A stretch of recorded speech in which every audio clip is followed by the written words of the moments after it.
Hello everyone, আজকে আমরা দেখব জাতি কিজিতে কিভাবে আমরা ইনভেন্টরি আপলোড করতে পারি। আমরা সর্বপ্রথমে ইনভেন্টরি অপশনে যাব এবং অ্যাড ইনভেন্টরি অপশনটাতে ক্লিক করব এবং আমরা যে প্রোডাক্টটা আপলোড করব সেই প্রোডাক্টটার ছবি আমরা অ্যাড করব। আমরা চাইলে ক্যামেরা দিয়ে তুলে অথবা গ্যালারি থেকে দুইভাবেই পিকচার আপলোড করতে পারি। এবং প্রোডাক্ট আপলোড করার পর আমরা আইটেমের নাম দিব এবং প্রোডাক্টের ক্যাটাগরি সিলেক্ট করব। চাইলে এখান থেকে নতুন ক্যাটাগরি ক্রিয়েট করেও আমরা দিতে পারি। ক্যাটাগরি সিলেক্ট হয়ে গেলে আমরা প্রোডাক্টের দাম লিখব, যেটা কাস্টমার লিখবে। চাইলে নিজেদের ট্র্যাক রাখার জন্য আমাদের মূল্য নামও লিখে রাখতে পারবো। আমরা কোনো প্রোডাক্ট কোড থাকলে সেটা অ্যাড করব। এই প্রোডাক্টে আমাদের স্টক কোয়ালিটি আছে তা অ্যাড করব এবং পণ্যের যদি ওয়ারেন্টি থাকে সেটা আমরা অ্যাড করব এবং ডিসক্রিপশনে আমরা প্রোডাক্টের ডিটেলস দিব।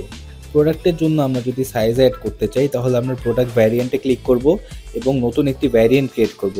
ভ্যারিয়েন্ট টাইটেলে আমি দিচ্ছি সাইজ, অ্যাট্রিবিউটে আমি সাইজ লিখছি 42 এবং 42 সাইজের জন্য যদি কোনো এক্সট্রা প্রাইস থাকে সেটা আমরা দিব, না থাকলে আমরা 0 দিব।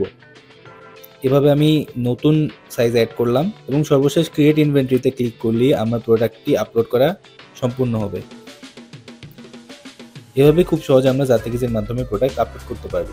ধন্যবাদ।